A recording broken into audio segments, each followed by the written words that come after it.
ಯಾಕಾಗುತ್ತೆ ಹಿಂಗೆ? ದೃಢತೆ ಯಾಕಿರೋದಿಲ್ಲ? देखो, ದೃಢತೆ ಇರುವಂತಹ ಧಾರ್ಮಿಕ ಜೀವ ಹೇಗಿರ್ತಾನೆ, ಪುರುಷಾರ್ಥ ಮಾಡೋ ಜೀವ ಹೇಗಿರ್ತಾನೆ? ಪುರುಷಾರ್ಥ ಸಿದ್ಧಿಯೋಪಾಯ ಗ್ರಂಥ ಇದೆ ಒಂದು, ಅಮೃತಚಂದ್ರ ಸ್ವಾಮಿದು. ಪ್ರಾರಂಭದಲ್ಲಿ ಅಲ್ಲಿ ಪುರುಷಾರ್ಥದ ಪರಿಭಾಷೆ ಹೇಳ್ತಾರೆ. ಏನು ಪುರುಷಾರ್ಥ ಅಂದ್ರೆ ಏನು ಹೇಳ್ತಾರೆ? ಅಸ್ತಿ ಪುರುಷಶ್ಚಿದಾತ್ಮ. पुरुष माने क्या? अस्ति पुरुषः चित आत्ಮ. ಚೈತನ್ಯ ಆತ್ಮನಿಗೆ ಪುರುಷ ಅಂತ ಕರೀತಾರೆ. ಪುರುಷ ಅಂದ್ರೆ ಲಿಂಗ ಅಲ್ಲ. ಇಲ್ಲಿ ಅಧ್ಯಾತ್ಮದಲ್ಲಿ ಯಾವಾಗ ಪುರುಷ ಶಬ್ದ ಬರುತ್ತೆ, ಈ ಅಧ್ಯಾತ್ಮದ ಪುರುಷ ಅಥವಾ ಪೌರುಷ ಶಬ್ದ ಆತ್ಮನಿಗೆ ಸೂಚಕ ಇದೆ, ಇದು ಲಿಂಗದ ಸೂಚಕ ಅಲ್ಲ.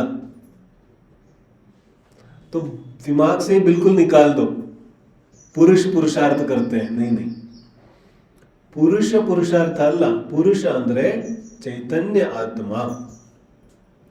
तो ಚೈತನ್ಯ ಆತ್ಮನಿಗಾಗಿ ಯಾವ ಕರ್ಮ, ಯಾವ ಕೆಲಸ ನಡೆಯುತ್ತೆ ಅದಕ್ಕೆ ಪುರುಷಾರ್ಥ ಅಂತ ಕರೀತಾರೆ. ಅರ್ಥ ಮಾನೆ ಹೋತಾ है ಪ್ರಯೋಜನ. ಅರ್ಥ ಅಂದ್ರೆ ಉದ್ದೇಶ. तो ಪುರುಷ ಅರ್ಥ, ಪುರುಷನಿಗೋಸ್ಕರ ಯಾವ ಕೆಲಸ ನಡೆಯುತ್ತೆ ಅದು ಪುರುಷಾರ್ಥ. ಪುರುಷ ಯಾರು? ಚೈತನ್ಯ ಸ್ವರೂಪಿ ಆತ್ಮ. तो ಆ ಚೈತನ್ಯ ಚಿದಾತ್ಮನಿಗೋಸ್ಕರ ಯಾವ ಕೆಲಸ ನಡೆಯುತ್ತೆ ಅದು ಪುರುಷಾರ್ಥ ಇದೆ. और जो काम शरीर के लिए हो, संसार के लिए हो, कुटुंब के लिए हो, ये क्या है? ಇದೆಲ್ಲ ಅಸತ್ ಪುರುಷಾರ್ಥ ಇದೆ. ಇದ್ಯಾವುದು ಪುರುಷಾರ್ಥ ಇಲ್ಲ, ಪುರುಷಾರ್ಥದ ಆಭಾಸ ಆಗ್ತಾ ಇದೆ. तो ಇಲ್ಲಿ ಹೇಳ್ತಿದ್ದಾರೆ, ಧಾರ್ಮಿಕ ವ್ಯಕ್ತಿ ಯಾರು ಪುರುಷಾರ್ಥ ಮಾಡ್ತಾನೆ ಅವನು ಹೇಗಿರ್ತಾನೆ. ನಾವು ಪುರುಷಾರ್ಥವನ್ನು ಅಪಾರ್ಥ ಮಾಡ್ಕೊಂಡ್ಬಿಟ್ಟಿದೀವಿ, ಏನೇನೋ ಕೆಲಸ ಮಾಡ್ಕೊಂಡು ಪುರುಷಾರ್ಥ ಅಂತ ಕರಿತಾ ಇದೀವಿ. ಒಬ್ಬ ಗಾಣದಲ್ಲಿ ಮಣ್ಣು ಹಾಕಿ ತಿರುಗಿಸ್ತಾ ಇದ್ದಾನೆ, ಬೆಳಿಗ್ಗೆಯಿಂದ ಗಾಣದಲ್ಲಿ ಮಣ್ಣು ಹಾಕಿದ್ದಾನೆ, ಯಾವಾಗ ಎಣ್ಣೆ ಬರುತ್ತೆ ಹೇಳ್ತಿದ್ದಾನೆ, ಸಾಕಾಗೋಯ್ತು ನನಗೆ, ಬೆಳಿಗ್ಗೆಯಿಂದ ಕಷ್ಟಪಡ್ತಾ ಇದ್ದೀನಿ. इस पुरुषार्थ की कोई कीमत है? ऐसा पुरुषार्थ करके कुछ हासिल नहीं होने वाला. ಅರ್ಥ ಆಗ್ತದೆ? ನಾವು ಇಂಥದ್ದೇ ಪುರುಷಾರ್ಥ ಮಾಡ್ತೀವಿ, ಆಮೇಲೆ ಏನ್ ಹೇಳ್ತೀವಿ, ಪುರುಷಾರ್ಥ ಅಂತೂ ತುಂಬಾ ಮಾಡಿದೆ, ನನ್ ಕೈಲಾಗ್ತಾ ಇಲ್ಲ. ಆಚಾರ್ಯ कहते तुमने पुरुषार्थ किया कब? ಇಲ್ಲಿವರೆಗೆ ನೀನು ಪುರುಷಾರ್ಥನೇ ಮಾಡಿಲ್ಲ, ಪುರುಷಾರ್ಥ ಮಾಡೇ ಇಲ್ಲ. ನಮಗನಿಸ್ತಾ ಇದೆ ನಾವು ತುಂಬಾ ಪುರುಷಾರ್ಥ ಮಾಡಿದ್ದೀನಿ. ಅದೇನ್ ಹೇಳ್ತೀರಿ? ಲಕ್ಷಣ ಹೇಳಿದ್ರು.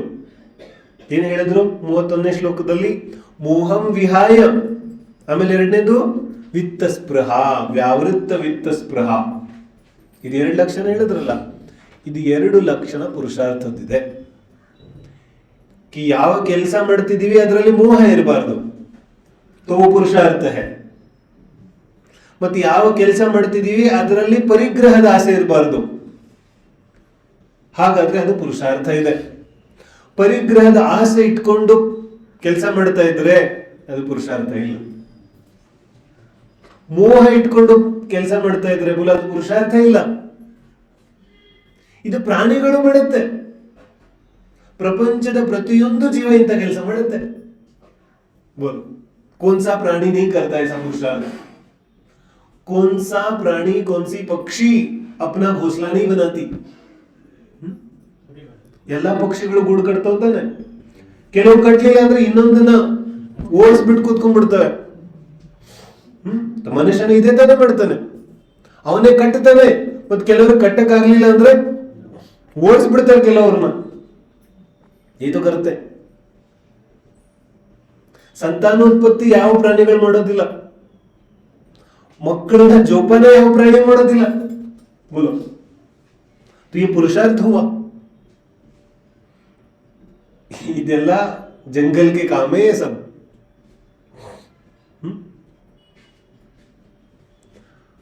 ಮೋಹ ಯಾವ ಪ್ರಾಣಿಗಿರೋದಿಲ್ಲ. किस प्राणी को मोह नहीं होता अपने संतान पर? ಎಲ್ಲದಕ್ಕೂ ಇರುತ್ತೆ. ಇದರಲ್ಲಿ ಪುರುಷಾರ್ಥ ಏನಿದೆ? ये सिर्फ जंगल के काम है, ಅನಾದಿ ಕಾಲದಿಂದ ನಡೀತಾ ಇದೆ ಇದೆಲ್ಲ ಕೆಲಸಗಳು. ಇದು ಪುರುಷಾರ್ಥ ಆಗಲಿಲ್ಲ. ಇದಂತೂ ಯಾವ ರೀತಿ ಕರ್ಮದ ಉದಯ ಬಂದಿದೆ ಇದಕ್ಕಂದ್ರೆ ಭಾವಾವೇಶ, इमोशनल. आध्यात्मिक व्यक्ति इमोशनल नहीं होता. ಭಾವಾತಿರೇಕ देखो ವಿಚಾರ ವಿಭಿನ್ನ ಇದೆ. ನಾವು ಭಾವಾತಿರೇಕವನ್ನೇ ಭಕ್ತಿ ಅಂತ ಅನ್ಕೊಂಡ್ಬಿಟ್ಟಿದೆ. ऐसा नहीं. ವಿಚಾರ ಮಾಡ್ಲಿಕ್ಕಂತೂ ಸ್ವಲ್ಪ ಸಮಯ ಬೇಕಾಗುತ್ತೆ. ನಾನು ವಿಚಾರ ಮಾಡಿ ಡಿಸೈಡ್ ಮಾಡ್ತೀನಿ, ಅದ್ರಲ್ಲಿ ಸ್ವಲ್ಪ ಆಯ್ಕೆ ಆದ್ರೂ ಇದೆ. ಭಾವನೆಗಳಲ್ಲಿ ನನಗೆ ಹಿಂಗ್ ಭಾವನೆ ಬಂದ್ಬಿಡ್ತು, ಇವನೇನ್ ಹೇಳ್ತಾನೆ ಬಂದ್ಬಿಡ್ತು ಅಂದ್ರೆ ಭಾವನೆಗಳ ಮೇಲೆ ಇವನ ಅಧಿಕಾರನೇ ಇಲ್ಲ. ಅದಕ್ಕೆ ಇಲ್ಲಿ ಧಾರ್ಮಿಕ ಪುರುಷಾರ್ಥ ಜೀವದ ಲಕ್ಷಣ ಹೇಳುತ್ತಾರೆ. ಮೊದಲೇ ಲಕ್ಷಣ ಏನು? ಉದಾಹರಣೆ ಕೊಡ್ತಾರೆ. ಕಿ ಭರ್ತಾರಹ ಕುಲ ಪರ್ವತ ಇವ ಮನೆ ಕಿ ಪೃಥ್ವಿಯ ಮೇಲೆ ಬೆಟ್ಟ ಗುಡ್ಡಗಳಂತೆ ಪುರುಷಾರ್ಥಿ ಜೀವ ಸಂಸಾರದ ಅಧಿಪತಿಯಾಗಿರ್ತಾನೆ. ಬೋಲ ಬೆಟ್ಟ ಗುಡ್ಡಗಳಿಗೆ ಭೂಮಿಯಿಂದ ಏನಾಗಬೇಕಿದೆ? ಏನೂ ಆಗಬೇಕಾಗಿಲ್ಲ. ಆದ್ರೆ ಬಿಸಿಲು ಬಿದ್ರೆ ಎಲ್ಲಕ್ಕಿಂತ ಮುಂಚೆ ಯಾರ ಮೇಲೆ ಬೀಳುತ್ತೆ? ಬೆಟ್ಟದ ಮೇಲೆ ಬೀಳುತ್ತೆ. ಎಲ್ಲಾ ರೀತಿಯಾದ ಬಿಸಿಲು ಮಳೆ ಚಳಿಯನ್ನ ಸಹನೆ ಮಾಡಿ ಪ್ರಪಂಚಕ್ಕೆ ಅನೇಕ ಪ್ರಕಾರದ ಗಿಡ ಮರ ಗಿಡಮೂಲಿಕೆ ಪತಾನೆ ಏನೇನೋ ಕೊಡುತ್ತೆ ಬೆಟ್ಟ. ಆದ್ರೆ ಭೂಮಿಯಿಂದ ಅದಕ್ಕೆ ಯಾವ ಆಸೆನೂ ಇಲ್ಲ, ಭೂಮಿ ಮೇಲೆ ನಿಂತ್ಕೊಂಡಿದೆ. ಹಾಗೆ ಹೇಳ್ತಾರೆ, ಪುರುಷಾರ್ಥಿ ಜೀವಕ್ಕೆ ಪ್ರಪಂಚದಿಂದ ಭೌತಿಕ ಪ್ರಪಂಚದೊಳಗಡೆಯಿಂದ ಪಡ್ಕೊಳ್ಳುವಂಥದ್ದು ಏನು ಉಳಿದಿಲ್ಲ. अभी इस भौतिक प्रपंच से कुछ मिलने वाला हो, कुछ लेने की इच्छा हो, वो पुरुषार्थ नहीं हुआ. ಇನ್ನು ಏನೋ ಬೇಕಾಗಿದೆ ಇದೇ ಪ್ರಪಂಚದಿಂದ. ಈ ಪ್ರಪಂಚದಿಂದ ಅಥವಾ ಮುಂದಿನ ಗತಿಯಿಂದ ಏನಾದ್ರೂ ನಿನ್ಗೆ ಬೇಕಾಗಿದ್ರೆ ನೀನೇನ್ ತಿಳಿ, ಇದು ಪುರುಷಾರ್ಥ ಅಲ್ಲ. ಈ ಪುರುಷಾರ್ಥನೇ. ಪುರುಷಾರ್ಥಿ ಜೀವ ಹಿಂಗಿರೋದಿಲ್ಲ, ಅವನು ಬೆಟ್ಟದಂತೆ ಇರ್ತಾನೆ, बिल्कुल अचल स्थिर, किसी से कुछ लेना देना नहीं. तो पुरुषार्थ जीवन तो ಹಿಂಗಿರ್ತಾನೆ. ಎರಡನೇ ಉದಾಹರಣೆ ಏನ್ ಕೊಟ್ರು? ಹೇಳ್ತಾರೆ, ರತ್ನಾನಾಂ ನಿಧಯಃ ಪಯೋಧಯ ಇವ. ಪಯೋಧಿ ಸಮುದ್ರ. ಈ ಸಮುದ್ರ ಹೆಂಗಿದೆ? ರತ್ನಾನಾಂ ನಿಧಯಃ, ರತ್ನಗಳ ನಿಧಿ ಇದೆ ಸಮುದ್ರದಲ್ಲಿ. ಸಮುದ್ರ ಏನ್ ಮಾಡುತ್ತೆ? ಯಾರ ಹತ್ರ ರತ್ನಗಳನ್ನ ಸಂಪತ್ತಿಯನ್ನ ಬೇಡಕ್ ಹೋಗುತ್ತೆ? ಸಮುದ್ರಕ್ಕೆ ಯಾರ ಹತ್ರನೂ ಹೋಗೋದು ಬೇಕಾಗಿಲ್ಲ, ಸಮುದ್ರದೊಳಗಡೆ ನಿಧಿ ಇದೆ. ಅರ್ಥ ಆಗ್ತಿದೆಯಲ್ಲ? ಹಾಗೆ ಪುರುಷಾರ್ಥಿ ಜೀವ ಹತ್ರ ರತ್ನತ್ರಯದ ನಿಧಿ ಇದೆ. ಅವನ್ ಯಾರ ಹತ್ರ ಬೇಡಕ್ ಹೋಗೋನಿದ್ದಾನೆ? ಪುರುಷಾರ್ಥಿಯೇ ಸಾಮಾನ್ಯ ಸಂಸಾರದಲ್ಲೂ ನಾವು ಪುರುಷಾರ್ಥಿ ಯಾರಿಗಂತೀವಿ? ಯಾವನ್ ಬಿಲ್ಕುಲ್ ಸ್ವಾಭಿಮಾನದಿಂದ ಕೆಲಸ ಮಾಡ್ತಾನೆ. ಆಧ್ಯಾತ್ಮಿಕ ಪುರುಷಾರ್ಥ ಅಂತೂ ಅತಿ ಉನ್ನತವಾದ ವಿಷಯ ಇದೆ. ಅವನಿಗೆ ಇದಾವ ಸಮುದ್ರದಿಂದ ಯಾವ ಅಭಿಲಾಷನೂ ಇಲ್ಲ. ಸಮುದ್ರ ಹಿಂಗ ಅಸೀಮಿತ ಅನಂತ ಇರುತ್ತೆ. ಹಾಗೆ ಪುರುಷಾರ್ಥಿ ಜೀವದ ಸ್ವಭಾವ ಅಸೀಮಿತ ಅನಂತ ಇರುತ್ತೆ. ಅವನ ವಿಶ್ವಾಸ ಅನಂತ ವಸ್ತುವಿನಲ್ಲಿದೆ. ಅವನ ಶುದ್ಧೆ ಅಮೂರ್ತಿಕ ನಿರಂಜನ द्रव्यದಲ್ಲಿದೆ. जब शुद्ध अमूर्तिक द्रव्य में है, फिर मूर्तिक विषयों से क्या चाहिए बोलो? ನನ್ನ ಲೋಕನೇ ಬೇರೆ ಇದೆ. ಚಂದ್ರಲೋಕದವನು ಭೂಮಿಗೆ ಬಂದ್ರೆ ಅವನಿಗೆ ಇಲ್ಲೇನೂ ಬೇಕಾಗಿಲ್ಲ. ಹಾಗೆ ಸಮುದ್ರದಂತೆ ಅವನಲ್ಲೇ ನಿಧಿ ಇರೋದ್ರಿಂದ ಅವನಿಗೆ ಯಾವ ಅಭಿಲಾಷೆನೂ ಇಲ್ಲ. ಆಮೇಲೆ ಏನ್ ಹೇಳಿದ್ರು? ಸ್ಪೃಷ್ಟಾಹ ಕೈರಪಿ ನೋ ನಭೋ ವಿಭೂತಯ ವಿಶ್ವಸ್ಯ. ವಿಶಾಲವಾದ ಆಕಾಶ ಇದೆ, ಆದ್ರೆ ಅದನ್ನ ಸ್ಪರ್ಶ ಮಾಡಕ್ ಆಗೋದಿಲ್ಲ ಯಾರ ಕೈಯಲ್ಲೂ. ಪುರುಷಾರ್ಥ ಜೀವ ಹೀಗೆ ಇರ್ತಾನೆ. ಅವನ ಸ್ವಭಾವ ಅಸೀಮಿತ ಅನಂತ ಇದೆ, ಆದ್ರೆ ಅವನ ಸ್ವಭಾವವನ್ನ ಸ್ಪರ್ಶ ಮಾಡ್ಲಿಕ್ಕೆ ಯಾರಿಗೂ ಆಗೋದಿಲ್ಲ. तुम चाहो कि दो चार बोल दो और उसको विचलित कर दो, बोल नहीं हो सकता. ಪುರುಷಾರ್ಥಿ ಜೀವಿಯ ಅಚಲವಾದ ಶುದ್ಧೆಯನ್ನ ಯಾರು ಅಲ್ಲಾಡ್ಸಕ್ಕಾಗೋದಿಲ್ಲ. ಅದು ಆಕಾಶದಂತಿದೆ, ಅಷ್ಟ ಆಕಾಶದಂತೆ ವಿಶಾಲ ಎತ್ತರದಲ್ಲಿರೋ ಸ್ವಭಾವವನ್ನ ಮುಟ್ಟಲಿಕ್ಕೆ, ಅಲುಗಾಡಿಸ್ಲಿಕ್ಕೆ ಯಾರಿಗೂ ಸಾಧ್ಯ ಇಲ್ಲ. ಅದಕ್ಕೆ ಆಕಾಶ. ಮೂರು ಶಬ್ದಗಳು ನೆನಪಿರುತ್ತೆ. ಒಂದು ಕುಲಾಚಲ ಪರ್ವತ, ಒಂದು ಪಯೋನಿಧಿ ಸಮುದ್ರ, ಇನ್ನೊಂದು ವಿಶಾಲ ಆಕಾಶ. ಪುರುಷಾರ್ಥ ಜೀವ ಅಂತ ಹಿಂಗಿರ್ತಾನೆ. ಈ ಮೂರರಲ್ಲಿ ಯಾವ ಪುರುಷಾರ್ಥ ನೀನ್ ಮಾಡಿದ್ಯಾ ಹೇಳು. ಇನ್ನು तीनों में कौन सा पुरुषार्थ तुमने किया? यदि नहीं किया तो पुरुषार्थ नहीं हुआ. ಹಾಗಾಗಿ ಪುರುಷಾರ್ಥ ಆಗ್ಲಿಲ್ಲ. ಶಿಷ್ಯನ ಪ್ರಶ್ನೆ ಏನಿತ್ತು, ನಾ ಪುರುಷಾರ್ಥ ಬಿಟ್ಟು ಬಿಡ್ತೀನಿ ಅಂತ. ಆಚಾರ್ಯರ ಉತ್ತರ ಬೇರೆ ಕೊಟ್ರು. ಯಾಕಂದ್ರೆ ಆಚಾರ್ಯರಿಗೆ ಗೊತ್ತಿದೆ ಇವನ್ಗೆ ಏನು ಉಪದೇಶ ಕೊಡಬೇಕು ಅಂತ. ಪುರುಷಾರ್ಥ ಮಾಡಬೇಕು ಅಂತ ಹೇಳಲಿಲ್ಲ ಅವರು. ಏನ್ ಹೇಳಿದ್ರು? ನೀ ಇಲ್ಲಿವರೆಗೆ ಪುರುಷಾರ್ಥ ಮಾಡೇ ಇಲ್ಲ, ನೀನ್ ಯಾವುದಕ್ಕೆ ಪುರುಷಾರ್ಥ ಅಂತ ಇದೆಯಾ ಅದೆಲ್ಲ ಭಾಗ್ಯದ ಉದಯ ಇದೆ, ಅದೆಲ್ಲ ಕರ್ಮದ ಉದಯ ಇದೆ. तुम जिसको भी पुरुषार्थ बोलते हो वो सब कर्म के उदय है. बोलो. ಮಕ್ಕಳಿಗೆ ಓದಿಸ್ದೆ. ಅಚ್ಚ, ಮಗುವಿನ ಬಂದ ಯಾವ ತರ ಬರುತ್ತೆ? ಇದರಲ್ಲಿ ಯಾರ್ದು ಹಸ್ತಕ್ಷೇಪ ಇದೆ? ಕಿಸಿಗಾನೇ ಚಲೇಗನ. ಅದೇ ಅಹಂಕಾರ ಇದೆ. ನಾನು ಚಿಕ್ಕವನಿದ್ದಾಗ पता नहीं ಏನೇನ್ ಚಂದನ್ ಗಿಂದನ್ ಬಹುತ್ घिसा है इसको तो ಕಲರ್ ಬಂದಿದೆ. ऐसा लगता है ಇದಕ್ಕೆ ಪುರುಷಾರ್ಥ ಅಂತ. ಬಲ್ಲ ಪುರುಷಾರ್ಥನೇ, ಇದು ಕರ್ಮದೋದಯ ಇದೆ. ಅಚ್ಚ, ಹೈಟ್ ಎಷ್ಟಾಗುತ್ತೆ ಮಗು? ಎಷ್ಟು ವೇಟ್ ಬರುತ್ತೆ? ಕಿಸ್ಕೆ ಹಾತ್ ಮೇ? ಎಲ್ಲ ನಮ್ಮ ಪುರುಷಾರ್ಥ ಎಲ್ಲ ಯಾವ್ದ್ರಲ್ಲಿದೆ? ಒಂದು ಹೈಟ್ ಎಷ್ಟಾಗುತ್ತೆ, ವೇಟ್ ಎಷ್ಟಾಗುತ್ತೆ? ಬೋಲು. ಇದು ಯಾರ ಕೈಯಲ್ಲಿದೆ? कर्म तो उदय है, इसमें तुम्हारा पुरुषार्थ नहीं चलता, इसी में चला रहे। अच्छा, ज्ञान कितना हुआ, बुद्धि कितनी आई, वो तो नहीं है। वो क्यों नहीं है? बुद्धि नहीं, शरीर बहुत बड़ा है, बुद्धि बुद्धि ಅಂತ ಇಲ್ಲ। बोलो, ಆಚಾರ್ಯ ಹೇಳುತ್ತಿದ್ದಾರೆ निस्वार्थ बुद्धि पुरुषार्थ ಇದೆ, उसको तो सिखाओ, वो तुम भी सीखो। मोह रहित वित्त स्पृह वित्त आಸೆ ರಹಿತ ಯಾವ ಬುದ್ಧಿ ಇದೆ ಅದು ಪುರುಷಾರ್ಥ ಇದೆ, ಅದಂತೂ ಇಲ್ಲ ಜೀವನದಲ್ಲಿ। ಜೀವನ ಹೆಂಗಿರುತ್ತೆ ಪುರುಷಾರ್ಥ ಇಲ್ಲದಿರೋ ಜೀವನ? ನೋಡಿದೀವಿ ಪ್ರಪಂಚದಲ್ಲಿ ಯಾರಿಗೆ ಕೆಲಸನೇ ಮಾಡೋದಿಲ್ಲ ಆ ವ್ಯಕ್ತಿ ಹೆಂಗಿರ್ತಾನೆ?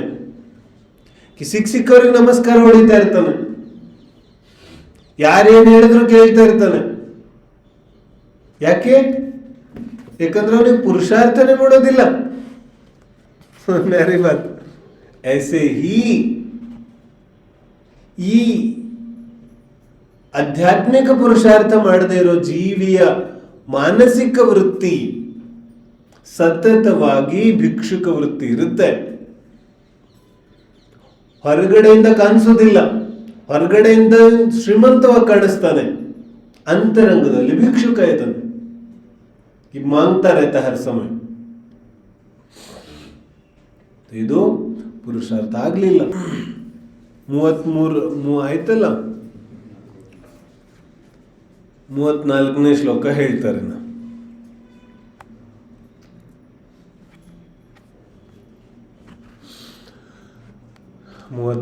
ಶ್ಲೋಕ ಶಿಖರಣಿ ಇದೆ। ಪಿತಾ ಪುತ್ರಂ ಪುತ್ರಃ ಪಿತರಮಭಿಸಂಧಾಯ ಬಹುಧಾ ಪಿತಾ ಪುತ್ರಂ ಪುತ್ರಃ ಪಿತರಮಭಿಸಂಧಾಯ ಬಹುಧಾ ವಿಮೋಹಾದೀಹೇತೆ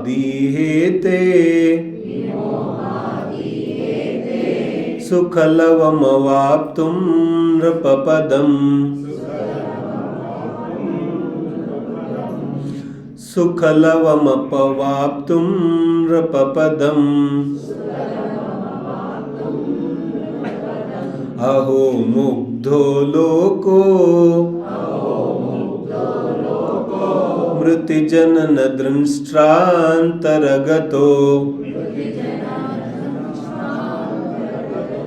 ನ ಪಶ್ಯತ್ಯಶ್ರಾಂತಂ ನ ಪಶ್ಯತ್ಯಶ್ರಾಂತಂ ತನುಮಪಹರಂತಂ ಯಮಮುಮಂ.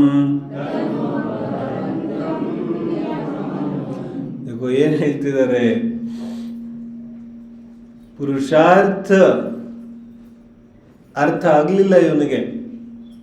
ಇದೇನು ಹೇಳ್ತಿದ್ರೆ? ಆಕಾಶದಂತಿರ್ತಾನೆ, ಸಮುದ್ರದಂತಿರ್ತಾನೆ, ಹಾಗಾದ್ರೆ ಸಂಸಾರದಲ್ಲಿ ಇರೋದಿಲ್ವೇನೋ?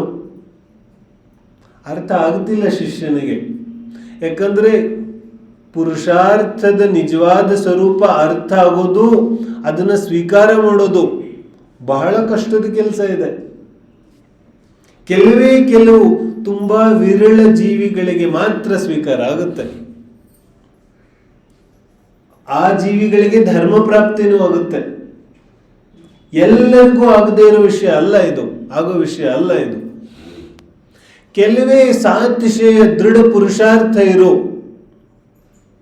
ಸಾತಿಶಯ ಪುಣ್ಯವಂತ ಜೀವಿಗಳಿಗೆ ಆಗೋ ವಿಷಯ ಇದೆ. ಮತ್ತೊಂಚೂರು ತಿಳಿಸಿ ಹೇಳ್ತಾರೆ ಆಚಾರ್ಯರು. ಏನ್ ಹೇಳ್ತಿದ್ದಾರೆ?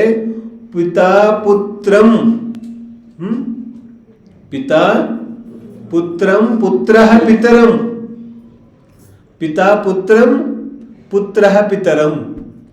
ತಂದೆ ಮಗನನ್ನ, ಮಗ ತಂದೆಯನ್ನ ಏನ್ ಮಾಡ್ತಾನೆ? ಆಮೇಲೆ ಬಹುಧಾ ಅನೇಕ ಪ್ರಕಾರವಾಗಿ ಅಭಿಸಂಧಾಯ ಮಾಯಾಚಾರ ಮಾಡಿ ಏನ್ ಮಾಡ್ತಾನೆ? ನೃಪಪದಂ. ನೃಪಪದಂ ರಾಜಪದವಿ. ನೃಪಪದಂ ಸುಖಲವಂ, ಸ್ವಲ್ಪ ಸುಖಕ್ಕೋಸ್ಕರ ಅವಾಪ್ತಂ ಪಡ್ಕೊಂಡ್ಬಿಡ್ತಾನೆ, ತಗೊಂಡ್ಬಿಡ್ತಾನೆ. ಯಾಕೆ? ವಿಮೋಹಾತ್, ಮೋಹದಿಂದ ಏನಾಗುತ್ತೆ? ಇಹೇತೆ, ದೇಹೇತೆ ಇದೆಯಲ್ಲ, ಇಹೇತೆ ಅಂದ್ರೆ ಕೆಲಸ ಮಾಡ್ತಾನೆ, ಮೋಹದಿಂದ ಕೆಲಸ ಮಾಡ್ತಾನೆ. ವಿಮೋಹಾತ್ ಇಹೇತೆ, ಮೋಹದಿಂದ ಕೆಲಸ ಮಾಡ್ತಾನೆ. ಅದರಿಂದ ಏನಾಗುತ್ತೆ? ಅಹೋ ಆಶ್ಚರ್ಯ. ಅಹೋ, ಆಚಾರ್ಯರಿಗೆ ಆಶ್ಚರ್ಯ ಆಗ್ತಿದೆ. ಏನ್ ಹೇಳ್ತಾರೆ? ಮುಗ್ಧ ಲೋಕ, ಎಂತಹ ಮುಗ್ಧ ಲೋಕ ಇದೆ. ಆಶ್ಚರ್ಯ ಆಗುತ್ತೆ ನಂಗೆ. ಯಾಕೆ ಮುಗ್ಧ ಇದೆ? ಮುಗ್ಧ ಅಂದ್ರೆ ಏನು? ಮೂರ್ಖ. ಮುಗ್ಧ ಮನೆ ಮೂರ್ಖ. ಅಹೋ ಮುಗ್ಧೋ ಲೋಕೋ ಮೃತಿ ಜನನ ದೃಷ್ಟಾಂತರಗತ. ಮೃತಿ ಜನನ, ಮೃತಿ ಜನನ ಜನ್ಮ ಮರಣ, ಜನ್ಮ ಮರಣದ ದಂಸ್ಟ್ರ ದೌಡೆ, ಅಂತರ್ಗತ ದೌಡೆಯ ನಡುವೆ, ಅಂತರ್ಗತ ನಡುವೆ, ಜನ್ಮ ಮರಣಗಳ ದೌಡೆಯ ನಡುವೆ ಇದ್ದಾನೆ. ಅಹೋ ಆಶ್ಚರ್ಯಂ, ಅಹೋ ಮುಗ್ಧೋ ಲೋಕೋ. ಎಂತಹ ಮೂರ್ಖ ಪ್ರಪಂಚ ಇದೆ. ಯಾಕಂದ್ರೆ ಪ್ರಪಂಚ ಎಲ್ಲ ಎಲ್ಲಿದೆ? ದಂಷ್ಟ್ರಾಂತರಗತ, ಜನ್ಮ ಮರಣಗಳ ದೌಡೆಯ ಮಧ್ಯದಲ್ಲಿದೆ. ಅದರಿಂದ ಏನಾಗುತ್ತೆ ಹೇಳ್ತಾರೆ? ಆಶ್ರಾಂತಂ ತನುಂ, ಆಶ್ರಾಂತಂ ತನುಂ, ಶರೀರ ಎಲ್ಲಿ ವಿಶ್ರಾಮ ಮಾಡ್ತಾ ಇದೆ ಅದನ್ನ ಅಪಹರಂತಂ, ಅದನ್ನ ನಾಶ ಮಾಡಲಿಕ್ಕೆ ಯಮಂ ಯಮಂ ಯಮ ಯಮ ಪಶ್ಯತಿ ನ ಪಶ್ಯತಿ, ನೋಡೋದಿಲ್ಲ. ಯಾಕೆ? ಈ ಶರೀರವನ್ನ ನಾಶ ಮಾಡುವಂತಹ ಯಮನನ್ನ ನೋಡೋದಿಲ್ಲ. ಅರ್ಥ ಆಗ್ತಿದೆ? ಯಮ ಅಂದ್ರೆ ಇಲ್ಲಿ ಕಾಲ, ಆಯು ಕರ್ಮದ ನಾಶ, ಅದು ಯಮ. ಸಂಸಾರದಲ್ಲಿ ಯಮ ಅಂದ್ರೆ ಬೇಗ ಅರ್ಥ ಆಗುತ್ತಲ್ಲ ಎಲ್ಲರಿಗೂ, ಯಮ ಅಂತಿದ್ದಾರೆ. ಆಚಾರ್ಯ ಏನ್ ಹೇಳ್ತಿದ್ದಾರೆ, ಪುರುಷಾರ್ಥ ಯಾಕೆ ಸ್ವೀಕಾರ ಆಗೋದಿಲ್ಲ ಇವನಿಗೆ? ಯಾಕಂದ್ರೆ ಜನ್ಮ ಮರಣದ ದೌಡೆಯಲ್ಲಿ ಸಿಕ್ಕಾಕೊಂಡಿದ್ದಾನೆ ಬೋಲೋ, ಆದ್ರೆ ಈ ಯಮನೇ ಕಾಣಿಸ್ತಾ ಇಲ್ಲ. ಹಾಗಾಗಿ ಪುರುಷಾರ್ಥನೂ ಅರ್ಥ ಆಗೋದಿಲ್ಲ. ಯಾರಿಗೆ ಕಾಲ ಆಯುಕರ್ಮ ಕಾಣಿಸುತ್ತೆ ಅಲ್ಲ, ಅವನಿಗೆ ಪುರುಷಾರ್ಥ ಮಾಡೋದು ಕಷ್ಟ ಆಗೋದಿಲ್ಲ. ಸಮಸ್ಯೆ ಏನಿದೆ, ನಮಗೆ ಕಾಲನೇ ಕಾಣಿಸೋದಿಲ್ಲ. ಜನ್ಮ ಮರಣದ ಮಧ್ಯದಲ್ಲಿ ಸಿಕ್ಕಾಕೊಂಡಿದ್ದೀವಿ, ಆದ್ರೆ ಜನ್ಮನೂ ಕಾಣಿಸ್ತಾ ಇಲ್ಲ, ಮರಣನೂ ಕಾಣಿಸ್ತಾ ಇಲ್ಲ. ಜನ್ಮ ಸೆಲಿಬ್ರೇಟ್ ಮಾಡ್ತಾನೆ, ಮರಣ ಆದ್ರೆ ಮುಚ್ಚಿಟ್ಟು ಬಿಡ್ತಾನೆ. ये कैसी मायाचारी है? जन्म को उत्साह बना दिया और मरण को कि छुपा दो, जितना जल्दी हो सकते छुपा दो. टीवी में भी कोई मरण दिखा रहा हो ना तो चैनल बदल लो, देखो मत. और कोई मृत्यु की बात कर रहा हो तो सुनो मत, इग्नोर करो. क्यों? मरण की बात नहीं सुनना. क्यों? ಮರಣದ ವಿಷಯ ಚರ್ಚೆ ಬಂದ ತಕ್ಷಣನೇ ಪುರುಷಾರ್ಥ ಜಾಗೃತ ಆಗುತ್ತೆ. ಅಜ್ಞಾನಿ ಮೋಹ, ಈ ಮೋಹಕ್ಕೆ ಪುರುಷಾರ್ಥ ಜಾಗೃತ ಆಗೋದು ಬೇಕಾಗಿಲ್ಲ. ಇಲ್ಲ ಅಂದ್ರೆ ಮೋಹ ನಾಶ ಆಗುತ್ತೆ. ಮೋಹ ಏನ್ ಹೇಳುತ್ತೆ, ಸುನೋ ಮತ್, ಗಾಂಧೀಜಿಗೆ 3 बंदर बन जाओ, ಸುನೋ ಹಿ ಮತ್, ದೇಖೋ ಹಿ ಮತ್. ಅದರಿಂದ ಏನಾಗುತ್ತೆ, ಪುರುಷಾರ್ಥನೂ ಜಾಗೃತ ಆಗೋದಿಲ್ಲ. ಅದೇ ವಿಷಯದಲ್ಲಿ ಆಚಾರ್ಯ ಹೇಳ್ತಾ ಇದ್ದಾರೆ. ಏನ್ ಹೇಳ್ತಿದ್ದಾರೆ? ಪಿತಾ ಪುತ್ರ, ಪುತ್ರ ಪಿತರಂ, ಪಿತಾ ಪುತ್ರಂ, ಪುತ್ರ ಪಿತರಂ. ಇಬ್ಬರು ಒಬ್ಬರ ರಾಜ್ಯವನ್ನ ಇನ್ನೊಬ್ಬರು ತಗೊಳ್ಳಿಕ್ಕೆ ಬಿಲ್ಕುಲ್ ಕಾಂಪಿಟೇಷನ್ ಅಲ್ಲಿ ಇದ್ದಾರೆ. ಇದನ್ನ ಪ್ರತೀಕವಾಗಿ ತಗೊಳ್ಳೋದು. ಪಿತಾ ಪುತ್ರ ಪ್ರತೀಕ ಇದೆ, ರಾಜ್ಯ ಅದು ಪ್ರತೀಕ ಇದೆ. ಸಂಸಾರದಲ್ಲಿ ಏನು ನಡೀತಾ ಇದೆ, ನಮ್ಮ ಬಹಳ ವಿಚಿತ್ರ ಇದೆ. ನಾವು ಒಪ್ಕೊಳ್ಳಕ್ ಆಗದೆ ಇರೋ ಸತ್ಯ ಇದೆ, ಆದ್ರೆ ಸತ್ಯ ಇದೆ. ಯಾವ ಜೀವ ಹಿಂದೆ ಹೇಳಿದ್ರಲ್ಲ ಅಂತಹ ಪುರುಷಾರ್ಥಿ ಜೀವ ಇಲ್ಲ. ಭೋಗ ಅಭಿಲಾಷೆ ಉಳ್ಳ ಸ್ವಾರ್ಥಿ ಜೀವ ಇದೆ ಪ್ರಪಂಚ ಎಲ್ಲ. ಅದರಲ್ಲಿ ಏನ್ ನಡೀತಾ ಇದೆ, ಕಿ ಮಗ ತಂದೆ ಆಸ್ತಿ ಹೊಡ್ಕೊಳ್ಳೋದ್ರಲ್ಲೇ ಇದ್ದಾನೆ, ಮತ್ತೆ ತಂದೆಗೆ ಏನ್ ಅನಿಸ್ತಾ ಇದೆ. ಈ ವಿಚಿತ್ರ ಬಾತ್ ನೈ. ಸಾಮಾನ್ಯವಾಗಿ ನಾವು ಏನ್ ಮಾಡಿದೀವಿ, ಪುತ್ರ ಕುಪುತ್ರ ಆಗಬಹುದು, ಆದ್ರೆ ತಂದೆ ತಾಯಿ ಕುಮಾತ ಕುಪಿತ ಆಗೋದಿಲ್ಲ. ये तो पढ़ा है हमने, ये सच बात है, ये सच बात है. ಇದರಲ್ಲಿ ನಿಜ ಇದೆಯೇನು? ಬೈ ಪುತ್ರ ಕುಪುತ್ರ ಆಗ್ಲಿಕ್ಕೆ ಸಾಧ್ಯ ಇದೆ ಅಂದ ಮೇಲೆ ಮಾತಾ ಕುಮಾತ ಆಗ್ಲಿಕ್ಕೆ ಸಾಧ್ಯ ಇದೆ, ಪಿತಾ ಕುಪಿತ ಆಗ್ಲಿಕ್ಕೆ ಸಾಧ್ಯ ಇದೆ. ಕ್ಯೂ ನೀ ಹೋ ಸಕ್ತಾ ಬೋಲೋ? ಎರಡೂ ಕಡೆಯಿಂದ ವಿಷಯ ಇದೆ. ಆದ್ರೆ ನಾವೇನ್ ಮಾಡ್ಬಿಟ್ಟಿದೀವಿ, ಮಾ ಪಿತಾಜಿ तो भगवान होते, ತಂದೆ ತಾಯಿ ದೇವರಿಬ್ರು ಜಗಳಾಡಕ್ ಶುರು ಮಾಡಿದ್ರೆ क्या होता है?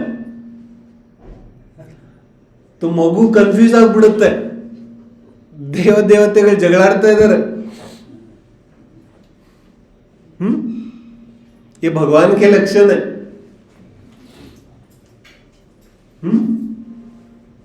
ये भगवान के लक्षण है. तो ಆಚಾರ್ಯರು ಕಣ್ತೆರೆಸ್ತಾ ಇದ್ದಾರೆ. ನಿಸ್ವಾರ್ಥ ಕರ್ಮ ಜೀವನದಲ್ಲಿ ಇಲ್ಲದೆ ಹೋದ್ರೆ ಏನಾಗುತ್ತೆ?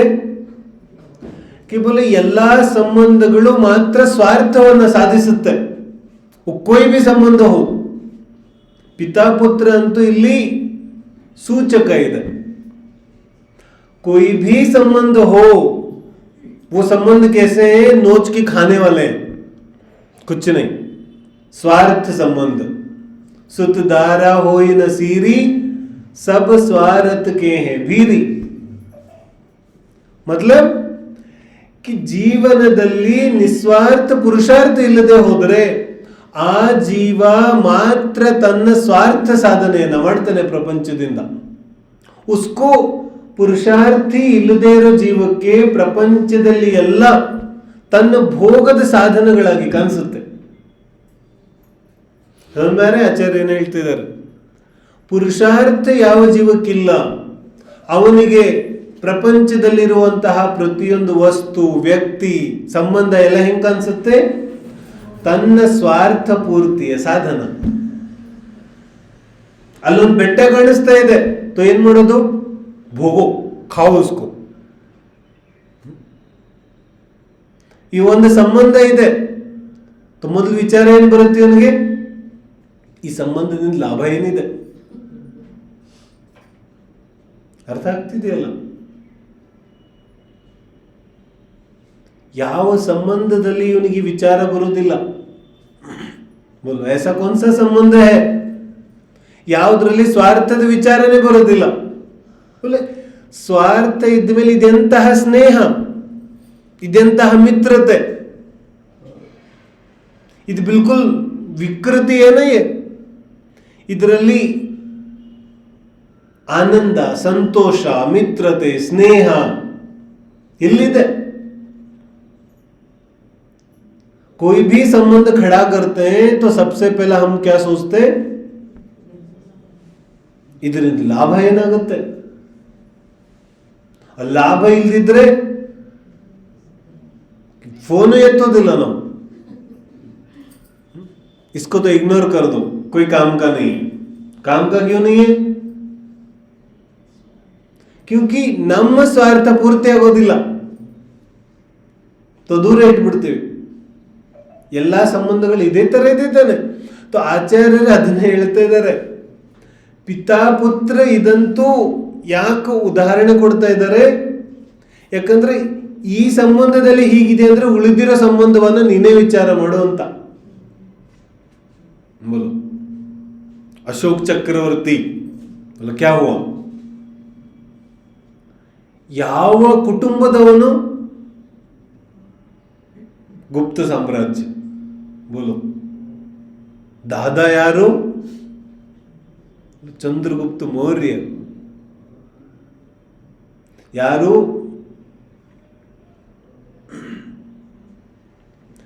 ಸಾಕ್ಷಾತ್ ಭದ್ರಬಾಹು ಜೊತೆಗಿದ್ದಂತಹ ಚಂದ್ರಗುಪ್ತ ಮೌರ್ಯ, ಬಿಂದುಸಾರ ಸಂಪ್ರತಿಯ ಸಂತಾನ. ಏನ್ ಮಾಡ್ತಾನೆ? ಯಾರು ಲೆಕ್ಕಕ್ಕಿಲ್ಲ. ಎಲ್ಲರನ್ನು ಹತ್ಯೆ ಮಾಡ್ತಾನೆ. ಯಾತಕ್ಕೋಸ್ಕರ? ರಾಜ್ಯ. ರಾಜ್ಯ ಬೇಕು. ಹತ್ಯೆ ಕೂಡ ಇಲ್ಲಿ ಪ್ರತೀಕ ಇದೆ. ಹತ್ಯೆ ಅಂದ್ರೆ ಎಲ್ಲಾ ಸಂತಾನಗಳ ಹತ್ಯೆ ಮಾಡೋದಿಲ್ಲ. ವಿವಿಧ ಪ್ರಕಾರವಾಗಿ ಸ್ವಾರ್ಥ ಪೂರ್ತಿಯ ಕುಟಿಲ ಮಾಯಾಚಾರ ನಡೀತಾ ಇರುತ್ತೆ. ಇಲ್ಲಿ ಶಬ್ದ ಇದೆಯಲ್ಲ, ಏನು? ಅಭಿಸಂಧಾಯ. ಅಭಿಸಂಧಾಯ ಅಂದ್ರೆ ಏನು? ಮಾಯಾಚಾರ, ಛಲ, ಕಪಟ. ಅನೇಕ ಪ್ರಕಾರದ ಕಪಟಗಳೇನನ್ನ ತೋರಿಸ್ತಾ ಇದೆ? ನಿನಗೆ ಸಂಬಂಧ ನಿನ್ನ ಸ್ವಾರ್ಥ ಪೂರ್ತಿಗೋಸ್ಕರ ಬೇಕಿದೆ. ಬೋಲು ಪುರುಷಾರ್ಥ ಇಲ್ದಿರೋ ಜೀವದ ಸಂಬಂಧಗಳು ಹೇಗಿರುತ್ತೆ? ನಮ್ಮ ಸಂಬಂಧಗಳು ಯಾವ ಸಂಬಂಧದಲ್ಲಿ ಮಾಯಾಚಾರ ಇಲ್ಲ. ऐसा कौन सा संबंध है जिसमें मायाचार नहीं है? फिर संबंध क्यों बोलते हैं हम कि निस्वार्थ संबंध ಇದೆ, ಹಾಗಿದೆ, ಹೀಗಿದೆ. पति पत्नी, अभी तो मैं पढ़ रहा था, ವ್ಯಕ್ತಿ 100 ಸುಳ್ಳು ಹೇಳಿದ್ರೆ 90 ಪತ್ನಿಗೆ ಹೇಳ್ತಾನೆ, ಇಲ್ಲ ಪತ್ನಿ ಪತಿಗೆ ಹೇಳ್ತಾಳೆ. ये कोई संबंध हुआ? आप विचार करो, ये कोई संबंध हुआ? इस संबंध में मात्र स्वार्थ पूर्ति है और कुछ नहीं. ಅದೇ ತರ ಉಳಿದ ಸಂಬಂಧಗಳಿದೆ, ಬಂಧು ಮಿತ್ರ, ರಕ್ತ ಸಂಬಂಧ.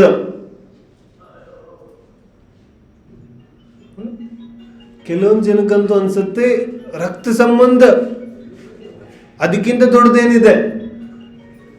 ಬೋಲು, ಈ ರಕ್ತ ಸಂಬಂಧ ದೇಹದ ಸಂಬಂಧ ಇದೆ, ದೈಹಿಕ ಸಂಬಂಧ ಇದೆ. ಇದು ಮಾನೆ जंगल के संबंध है. अच्छा, ಇಲ್ಲೆಲ್ಲ ನಾವು ಕೂತಿದ್ದೀವಲ್ಲ, ಯಾರ ರಕ್ತ ಸಂಬಂಧ ಇದೆ? ನಾವು ಇಲ್ಲಿ ಸ್ವಾಧ್ಯಾಯ ಮಾಡ್ತಿದ್ದೀವಿ, ಇಲ್ಲಿ ಯಾರ ರಕ್ತ ಸಂಬಂಧಿಗಳಿದ್ದಾರೆ ನಮಗೆ? ಸಂಬಂಧ नहीं है ये, लेकिन ಈ ಸಂಬಂಧ ನಮಗೆ ಕಾಣಿಸೋದೇ ಇಲ್ಲ. ಯಾಕೆ ಕಾಣಿಸೋದಿಲ್ಲ? ಯಾಕಂದ್ರೆ ಈ ಸಂಬಂಧದಿಂದ ನಮ್ಮ ಸ್ವಾರ್ಥ ಪೂರ್ತಿ ಆಗೋದಿಲ್ಲ, ಈ ಸಂಬಂಧದಿಂದ ನಮ್ಮ ಮೋಹದ ಪೋಷಣೆ ಆಗೋದಿಲ್ಲ. साधर्मी वात्सल्य से किसी की स्वार्थ पूर्ति थोड़ी होती है, तो वो संबंध ही नहीं लगता हमको. ये विकृति है. तो ಗೃಹಸ್ಥ ಜೀವನದಲ್ಲಿ ಸಂಬಂಧಗಳ ಸ್ಥಾಪನೆ ಆಗಬೇಕಾಗಿದ್ರು ಅದಕ್ಕೆ ಪುರುಷಾರ್ಥ ಬೇಕು. ಮತ್ತು ಪುರುಷಾರ್ಥ ಅಂದ್ರೆ ಏನು? कि ಮೊದಲನೇ ಪುರುಷಾರ್ಥ ಮೋಹ ದೂರ ಇಡು. ಎರಡನೇ ಪುರುಷಾರ್ಥ ಬಲೆ ಭೌತಿಕ ಧನ ಪರಿಗ್ರಹದ ಆಸೆಯನ್ನು ದೂರ ಇಡು. ಇದೆರಡು ಕಂಡೀಷನ್ ಆದ್ಮೇಲೆ ಈಗ ಕೆಲಸ ಮಾಡು.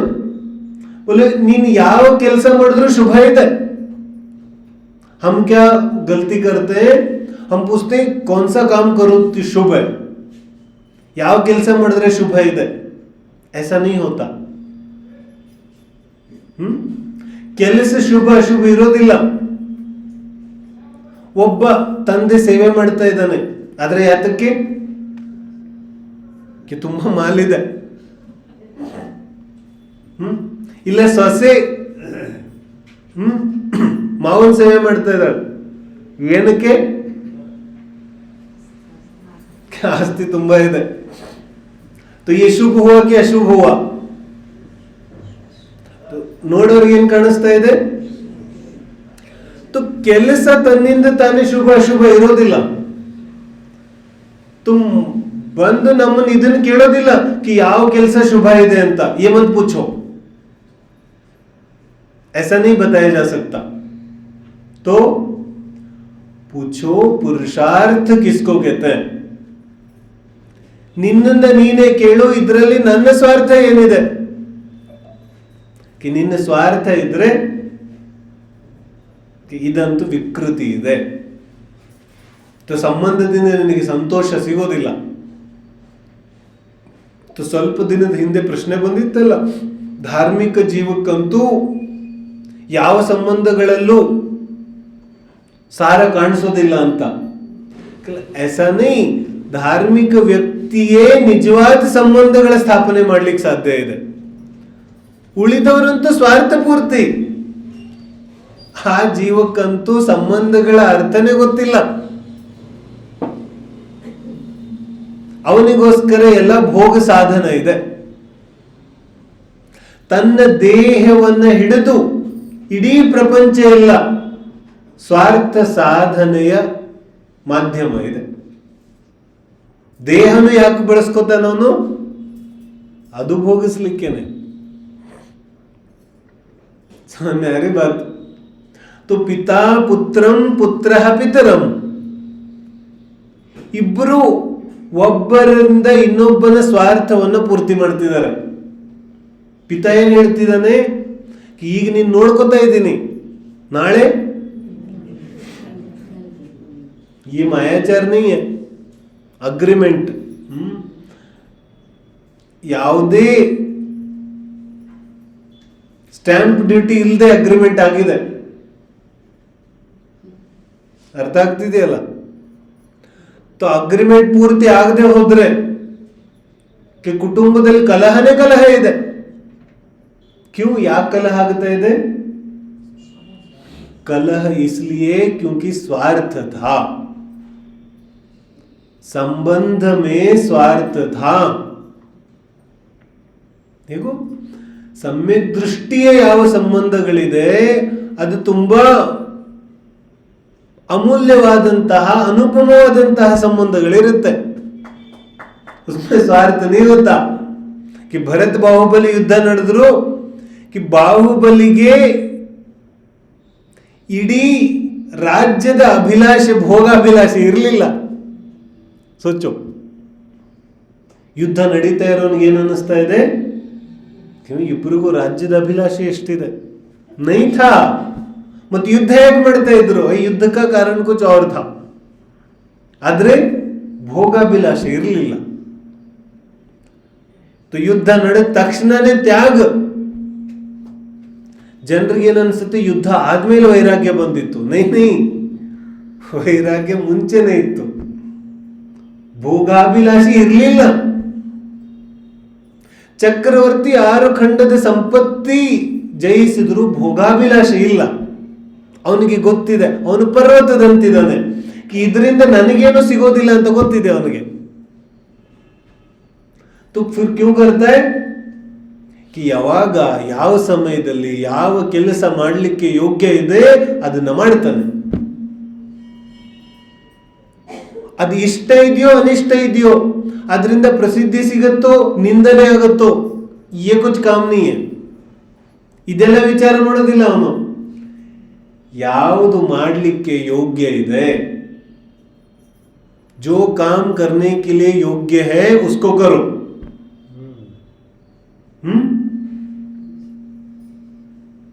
ಮಗು ಚಾಕ್ಲೇಟ್ ಬಿಡ್ತಾ ಇದೆ, तो ಏನ್ ಮಾಡೋದು? अरे बहुत पैसा है हमारे पास, तो दो. तो ಇದಕ್ಕೇನಂತೀವಿ ನಾವು? मोह. ये क्या हुआ? मोह. तो मोह अच्छी बात नहीं है. ನಮಗಿದೆ ಗೊತ್ತಿಲ್ಲ, अटैचमेंट बोलते हैं ना, ये कोई अच्छी बात नहीं है.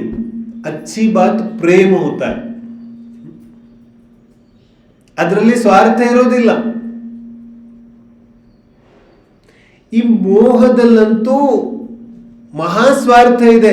ಇದರಿಂದ ನಂದು ಅಹಿತ ಆಗುತ್ತೆ, ಆ ಜೀವಿದ್ದು ಅಹಿತ ಆಗುತ್ತೆ. ಎರಡೂ ಜೀವಿದ ಅಹಿತ ಇದೆ. ಇಸ್ಮೆ ಅಚ್ಚಾ ಕೆ? ಆದ್ರೆ ಈ ಮೋಹಕ್ಕೆ ಬೇರೆ ಬೇರೆ ಸುಂದರ ಸುಂದರವಾದ ಹೆಸರುಗಳನ್ನ ಕೊಟ್ಟು ಇದನ್ನೇ ಪೂಜೆ ಮಾಡ್ತಾ ಇದೀವಿ ನಾವು. ಇದರಲ್ಲಿ ಇಬ್ಬರದು ಅಹಿತ ಇದೆ, ನಂದು ಅಹಿತ ಇದೆ. ಯಾರ ಜೊತೆಗೆ ಸಂಬಂಧ ಸ್ಥಾಪಿಸ್ತಾ ಇದ್ದೀನಿ ಅದರದ್ದು ಅಹಿತ ಇದೆ.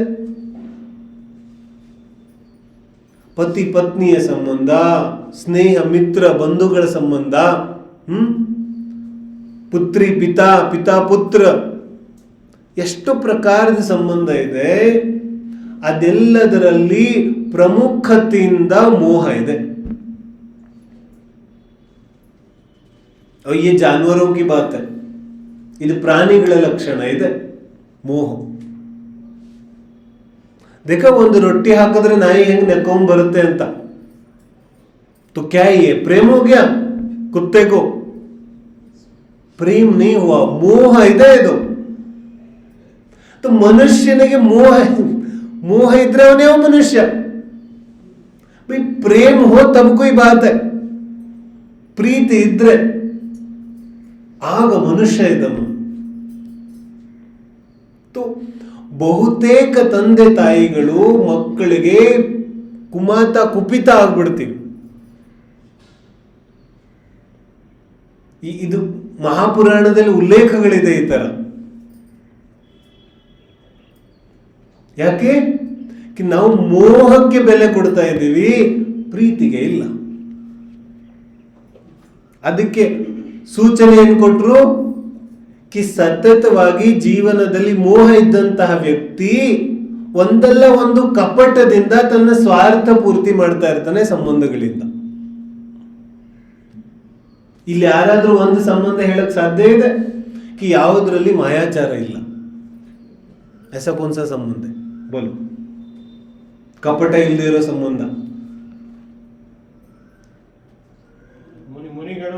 ಇಷ್ಟು ಪ್ರಕಾರದ ಯಾವ ಸಂಬಂಧಗಳಲ್ಲಿ ಕಪಟ ಇದೆ ಅಂದಮೇಲೆ ಆ ಸಂಬಂಧಗಳಿಂದ ಇವನಿಗೆ ಸುಖ, ಶಾಂತಿ, ಸಂಗತಿ ಅದೆಲ್ಲ ಹೆಂಗ್ ಸಿಗುತ್ತೆ ಬೋಲು? ಸಂಬಂಧಗಳ ಅಡಿಪಾಯದಲ್ಲೇ ಮೋಹ ಇದೆ, ಸ್ವಾರ್ಥಪೂರ್ತಿ ಇದೆ. किसी को घर लाया ही इसलिए था ताकि स्वार्थ पूर्ति हो सके. तो क्या होगा अब? ಕಲಹ ಉತ್ಪನ್ನ ಆಗದೆ ಇನ್ನೇನಾಗುತ್ತೆ? ಯಾಕಂದ್ರೆ ಮನೆಗೆ ಯಾಕೆ ತಗೊಂಡ್ಬಂದಿದ್ವಿ? ಸ್ವಾರ್ಥ ಪೂರ್ತಿ. ಇನ್ನೊಂದು ವ್ಯಕ್ತಿಯನ್ನ ಜೀವ, ಮನುಷ್ಯ ಅಂತ ಅಂದ್ಕೋತಾನೆ ಇಲ್ಲ ನಾವು. ಭಾರತದಲ್ಲಿ ಮಹಿಳೆಗಂತೂ ಮನುಷ್ಯ ಅಂತಾನೆ ಅನ್ಕೊಂಡಿಲ್ಲ ವ್ಯಕ್ತಿ.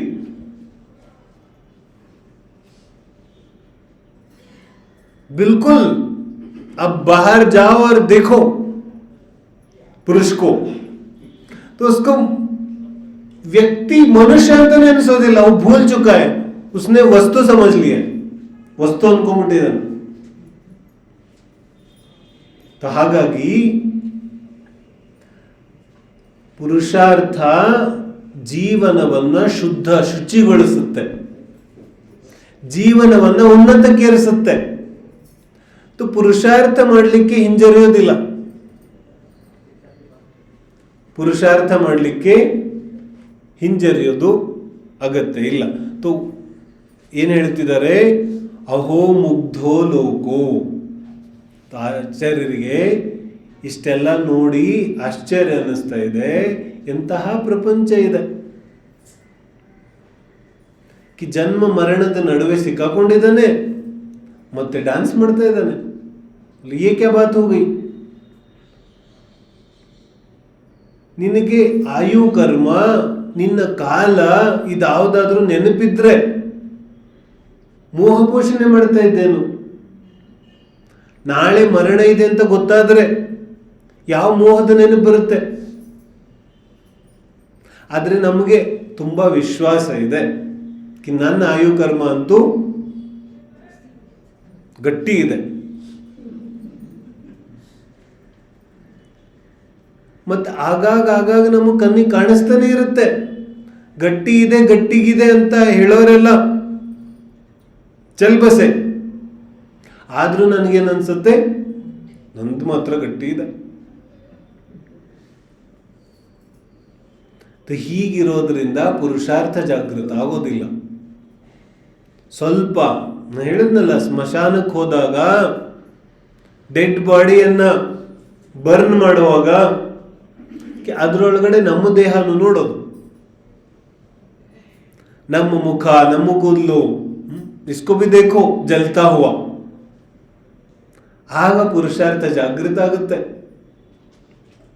ಮತ್ತೆ ಇರೋದೆಲ್ಲ ಶಾಶ್ವತ ಅನ್ಕೊಂಡ್ಬಿಟ್ರೆ, ಯಮನ ಪರದೆಯಿಂದ ಆಚೆಗೆ ಹಾಕ್ಬಿಟ್ರೆ,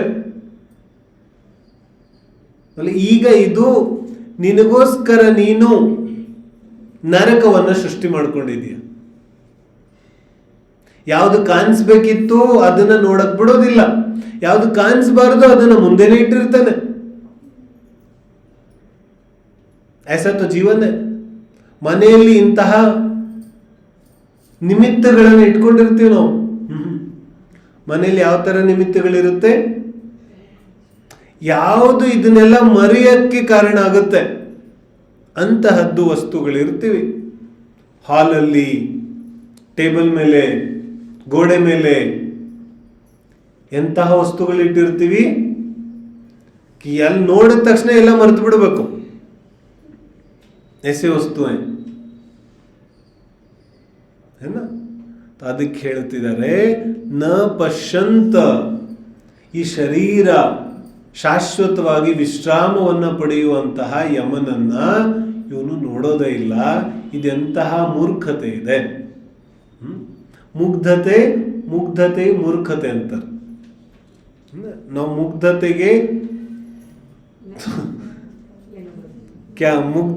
ನಾವು ತುಂಬಾ ಬೆಲೆ ಕೊಡ್ತೀವಿ. ಇನ್ನೋಸೆನ್ಸ್ ये कोई अच्छी बात नहीं है. ಇನ್ನೋಸೆನ್ಸ್ ಮೂರ್ಖತೆ ಇದೆ. ಸಹಜತೆಗೂ ಮುಗ್ಧತೆಗೂ ವ್ಯತ್ಯಾಸ ಇದೆ. ಅಧ್ಯಾತ್ಮದಲ್ಲಿ ಸಹಜತೆಗೆ ಬೆಲೆ ಇದೆ, ಮುಗ್ಧತೆಗಿಲ್ಲ. ಮುಗ್ಧತೆ ನನ್ನ ಅಪರಾಧ ಇದೆ. इनोसेंट क्यों है? क्योंकि पता नहीं था. पता क्यों नहीं था? बोलो. अच्छा, ಇದರಿಂದನೂ ಪಾಪ ಆಗುತ್ತೆ ಅಂತ ನಂಗೆ ಗೊತ್ತಿರಲಿಲ್ಲ. ಯಾಕೆ ಗೊತ್ತಿರಲಿಲ್ಲ ನಿಂಗೆ? कि ನಾನು ತುಂಬಾ ಮುಗ್ಧ ಇದ್ದೆ. बोलो.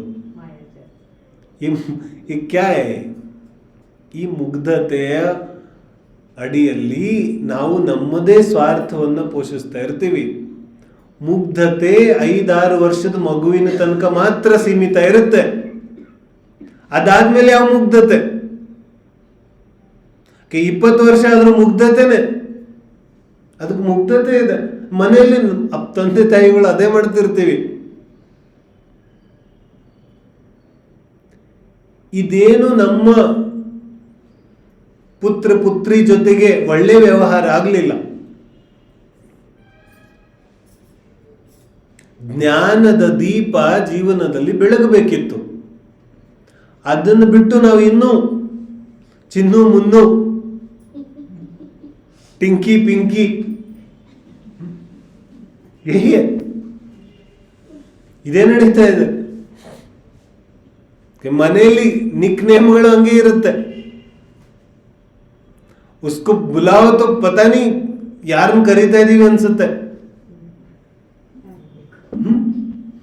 ऐसा नहीं.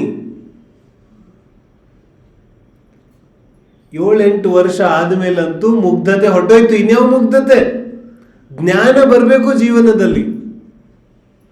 ಆಗ ಜೀವನ ಸಾರ್ಥಕ ಆಗುತ್ತೆ. ಒಬ್ಬ ಉನ್ನತವಾದ ಶ್ರಾವಕ ಆಗ್ಲಿಕ್ಕೆ ಸಾಧ್ಯ ಇದೆ.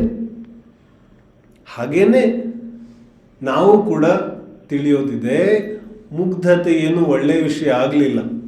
ನನಗೆ ಯಾವುದಾದ್ರೂ ವಿಷಯ ಗೊತ್ತಿಲ್ಲ ಅಂದರೆ ಅದು ನನ್ನ ಅಪರಾಧ ಇದೆ. ನಾನು ತಿಳಿಯೋ ಪ್ರಯತ್ನ ಮಾಡಿಲ್ಲ, ನಾನು ಅರ್ಥ ಮಾಡ್ಕೊಳ್ಳುವಂತಹ ಪುರುಷಾರ್ಥ ಮಾಡಿಲ್ಲ. ಇದು ಮುಗ್ಧತೆ ಅಲ್ಲ, ಇದು ಅಪರಾಧ ಇದೆ, ಇದು ಮಾಯಾಚಾರ ಇದೆ. तो यदि कुछ पता नहीं हो तो बहुत खुश मत हो जाओ अब से. ಕ್ಷಮಾ ಕೇಳುವಾಗ ಹೇಳ್ತೀವಲ್ಲ, ಗೊತ್ತೋ ಗೊತ್ತಿಲ್ದೇನೋ. ಈ 2 ಶಬ್ದದಲ್ಲಿ ಗೊತ್ತಿಲ್ಲದೆ ಇರೋದ್ರ ಮೇಲೆ ತುಂಬಾ ಒತ್ತಿರುತ್ತೆ ನಮ್ಮದು.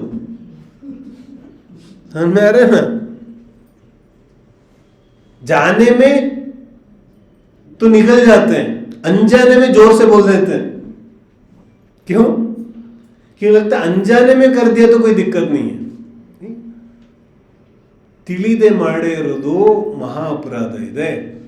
ಯಾಕಂದ್ರೆ ತಿಳಿದೇನೆ ಮಾಡಿದ್ರೆ ಇದರ ಅರ್ಥ ನಿನಗೆ ಎಚ್ಚರಿಕೆನೇ ಇರಲಿಲ್ಲ, ಪ್ರಜ್ಞೆ ತಪ್ಪೋಗಿತ್ತು. ಮತ್ತೆ ಯಾವಾಗ ಜೀವಕ್ಕೆ ಎಚ್ಚರಿಕೆ ಇಲ್ಲ, ಅದರಷ್ಟು ಅಪರಾಧ ಪಾಪ ಬಂದ ಇನ್ಯಾವ ಸ್ಥಿತಿಯಲ್ಲೂ ಆಗೋದಿಲ್ಲ. ಅದಕ್ಕೆ ತತ್ವಾರ್ಥ ಸೂತ್ರ ಹೇಳುತ್ತೆ, ನಿದ್ರಾವಸ್ಥೆಯಲ್ಲಿ ಜಾಸ್ತಿ ಪಾಪ ಬಂದಾಗತ್ತೆ. ಕ್ಯೂ? ಪ್ರಜ್ಞೆ ತಪ್ಪೋಗಿದೆ. ಅರ್ಥ ಆಗ್ತಿದೆಯಲ್ಲ? ಮುಗ್ಧತೆ ಇವೆಲ್ಲ ವಿಷಯಗಳು ಪೋಷಣೆಗೆ ಯೋಗ್ಯ ಇಲ್ಲ.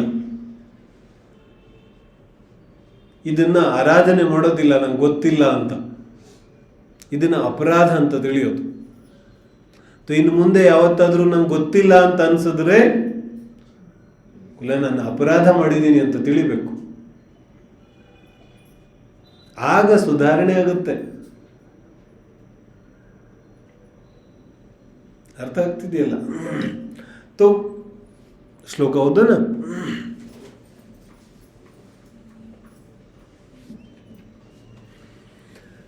ಪಿತಾ ಪುತ್ರಂ ಪುತ್ರಃ ಪಿತರಮಭಿಸಂಧಾಯ ಬಹುಧಾ ವಿಮೋಹಾದೀಹೇತೆ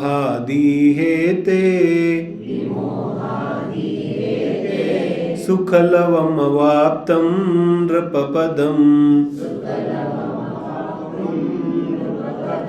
ಅಹೋ ಮುಗ್ಧೋ ಲೋಕೋ ಮೃತಿಜನನದಂಷ್ಟ್ರಾಂತರಗತೋ ನ ಪಶ್ಯಂತ್ಯಶ್ರಾಂತಂ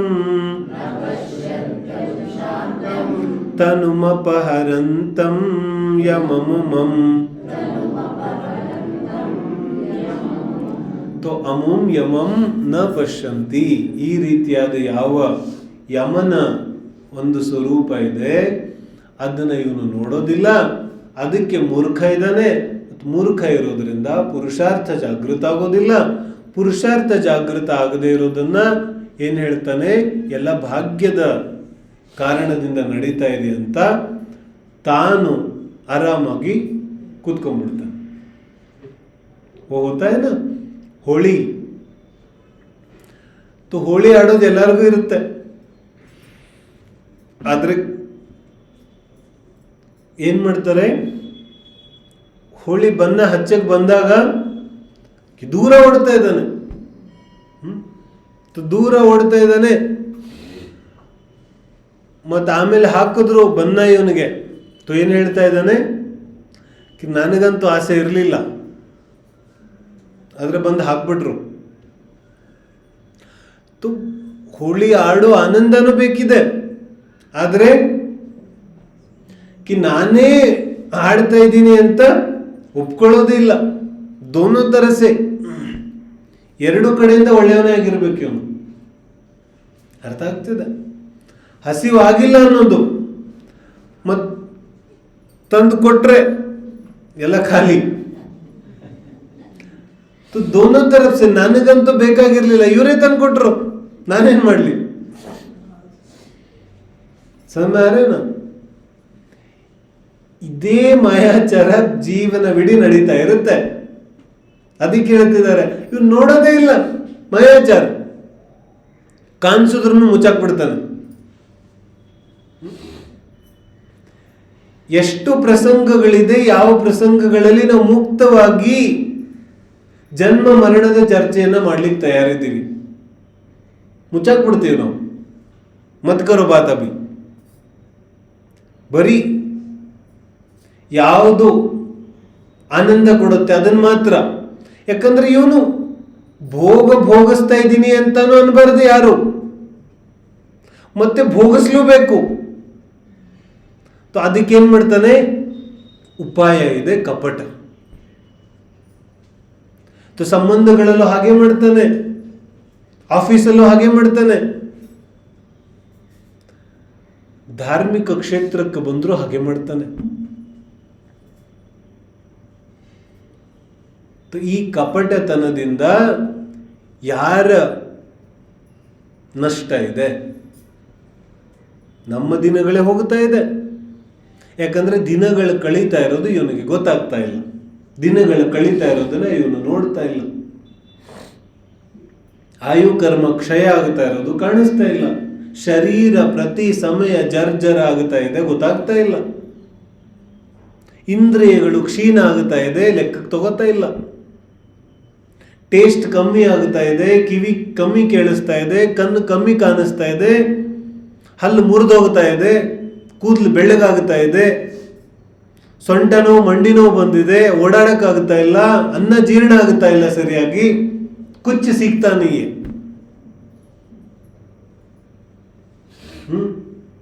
ಇದರಿಂದ ಏನೋ ಪಾಠ ಕಲಿಯೋದಿಲ್ಲ ಇವನು. अंजलि जल समझवानी क्षीण होती जा रही, काल की काली घटा नजदीक आती जा रही. ಬೊಗಸೆಯಲ್ಲಿರೋ ನೀರಂತೆ ಎಲ್ಲವೂ ಕ್ಷೀಣ ಆಗುತ್ತಾ ಇದೆ.